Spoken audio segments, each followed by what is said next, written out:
بسم اللہ الرحمن الرحیم۔ السلام علیکم ناظرین۔ حضرت بلال رضی اللہ تعالیٰ عنہ کی حضور اقدس صلی اللہ علیہ وآلہ وسلم کے ساتھ پہلی ملاقات کب اور کیسے ہوئی، اور حضرت بلال رضی اللہ تعالیٰ عنہ کو آپ صلی اللہ علیہ وآلہ وسلم سے کتنی محبت تھی، آج کی ویڈیو میں ہم آپ کو اس حوالے سے حضرت بلال رضی اللہ تعالیٰ عنہ کا ایک خوبصورت واقعہ سنائیں گے، اور ساتھ ہی ساتھ ہم آپ کو یہ بھی بتائیں گے کہ حضرت بلال رضی اللہ تعالیٰ عنہ حضور اقدس صلی اللہ علیہ وآلہ وسلم کے وصال کے بعد کہاں چلے گئے، اور جب مدینہ منورہ واپس تشریف لائے تو مدینے والے آپ کی تشریف آوری پر کیوں اشکبار ہو گئے۔ ناظرین، ویسے تو ہر صحابی کی حضور اقدس صلی اللہ علیہ وآلہ وسلم کے ساتھ محبت اس قدر تھی کہ جس کو الفاظ میں بیان نہیں کیا جا سکتا، لیکن آپ صلی اللہ علیہ وآلہ وسلم کے ساتھ جو محبت اور عشق حضرت بلال رضی اللہ تعالیٰ عنہ کو تھا وہ بے مثال تھا۔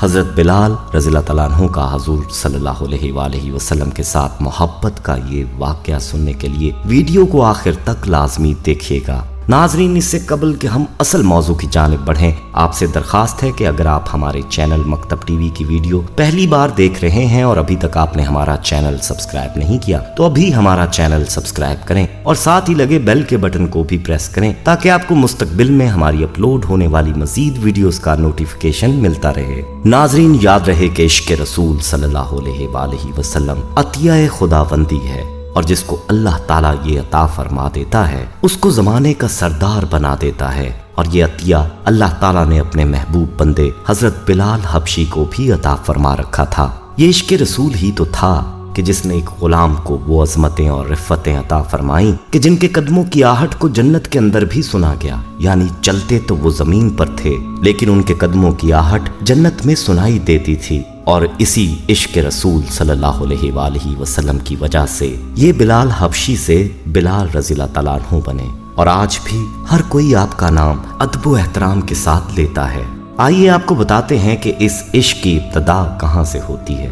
روایات میں آتا ہے کہ اعلان نبوت کے چند روز بعد نبی کریم صلی اللہ علیہ وآلہ وسلم ایک رات مکہ کی ایک گلی سے گزر رہے تھے کہ انہیں ایک گھر میں سے کسی کے رونے کی آواز آئی، کسی کے کراہنے کی آواز آئی۔ آواز میں اتنا درد تھا کہ آپ صلی اللہ علیہ وآلہ وسلم بے اختیار اس گھر میں داخل ہو گئے۔ دیکھا تو ایک نوجوان جو کہ حبشہ کا معلوم ہوتا ہے چکی پیس رہا ہے اور زاروں قطار رو رہا ہے۔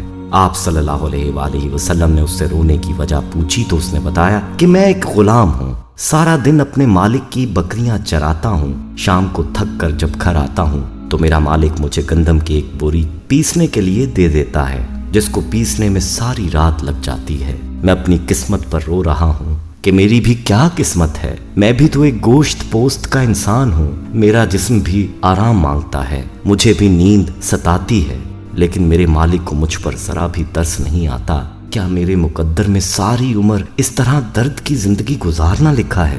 نبی کریم صلی اللہ علیہ وآلہ وسلم نے فرمایا کہ میں تمہارے مالک سے کہہ کر تمہاری مشقت تو کم نہیں کروا سکتا کیونکہ وہ میری بات نہیں مانے گا، ہاں میں تمہاری تھوڑی مدد کر سکتا ہوں کہ تم سو جاؤ اور میں تمہاری جگہ پر چکی پیستا ہوں۔ وہ غلام بہت خوش ہوا اور شکریہ ادا کر کے سو گیا۔ آپ صلی اللہ علیہ وآلہ وسلم اس کی جگہ چکی پیستے رہے۔ جب گندم ختم ہو گئی تو آپ اسے جگائے بغیر واپس تشریف لے آئے۔ دوسرے دن پھر آپ وہاں تشریف لے گئے اور اس غلام کو سلا کر اس کی جگہ چکی پیستے رہے۔ تیسرے دن بھی یہی ماجرا ہوا کہ آپ اس غلام کی جگہ ساری رات چکی پیستے رہے اور صبح کو خاموشی سے اپنے گھر تشریف لے آئے۔ چوتھی رات جب آپ وہاں گئے تو اس غلام نے کہا، اے اللہ کے بندے، آپ کون ہو اور میرا اتنا خیال کیوں کر رہے ہو؟ ہم غلاموں سے نہ کسی کو کوئی ڈر ہوتا ہے اور نہ کوئی فائدہ، تو پھر آپ یہ سب کچھ کس لیے کر رہے ہو؟ آپ صلی اللہ علیہ وآلہ وسلم نے فرمایا کہ میں یہ سب انسانی ہمدردی کے تحت کر رہا ہوں، اس کے علاوہ مجھے تم سے کوئی غرض نہیں۔ اس غلام نے کہا کہ آپ کون ہو؟ نبی کریم صلی اللہ علیہ وآلہ وسلم نے فرمایا، کیا تمہیں علم ہے کہ مکے میں ایک شخص نے نبوت کا دعویٰ کیا ہے؟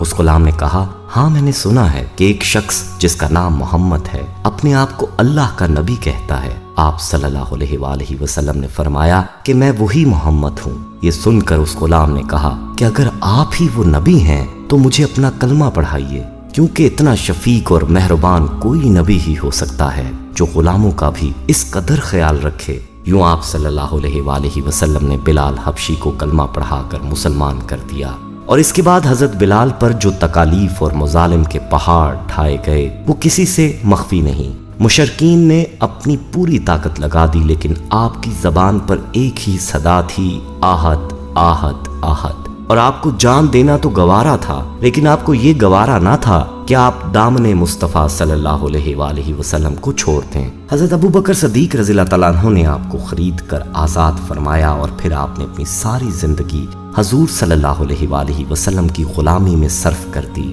ناظرین، زندگی میں تو آپ رضی اللہ تعالیٰ عنہ نے حضور سے عشق کیا ہی، لیکن آپ صلی اللہ علیہ وآلہ وسلم کے وصال کے بعد حضرت بلال کا نبی صلی اللہ علیہ وآلہ وسلم سے عشق کا واقعہ سناتے ہیں۔ روایات میں آتا ہے کہ حضور اکرم صلی اللہ علیہ وآلہ وسلم کے وصال کے بعد حضرت بلال رضی اللہ تعالیٰ عنہ مدینہ منورہ میں نہ رہ سکے، کیونکہ مسجد نبوی کا ہر گوشہ انہیں اپنے آقا صلی اللہ علیہ وآلہ وسلم کی یاد دلاتا۔ آپ حضور صلی اللہ علیہ وآلہ وسلم کی جدائی کے غم کی تاب نہ لا سکے، اور آخر کار مدینہ منورہ سے ہجرت کر کے ملک شام کے شہر حلب چلے گئے۔ تقریباً 1 سال بعد حضرت بلال رضی اللہ تعالیٰ عنہ نے خواب میں حضور صلی اللہ علیہ وآلہ وسلم کا دیدار کیا۔ آپ صلی اللہ علیہ وآلہ وسلم فرما رہے ہیں، اے بلال، تم نے ہم سے ملنا کیوں چھوڑ دیا؟ کیا تمہارا دل ہم سے ملنے کو نہیں چاہتا؟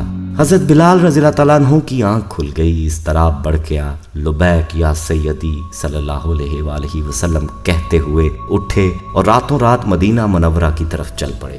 مدینہ پہنچتے ہی سیدھے مسجد نبوی صلی اللہ علیہ وآلہ وسلم پہنچے اور روضہ انور پر حاضر ہوئے، اور اتنا روئے کہ روتے روتے بلال رضی اللہ تعالیٰ عنہ شدت غم سے بے ہوش ہو گئے۔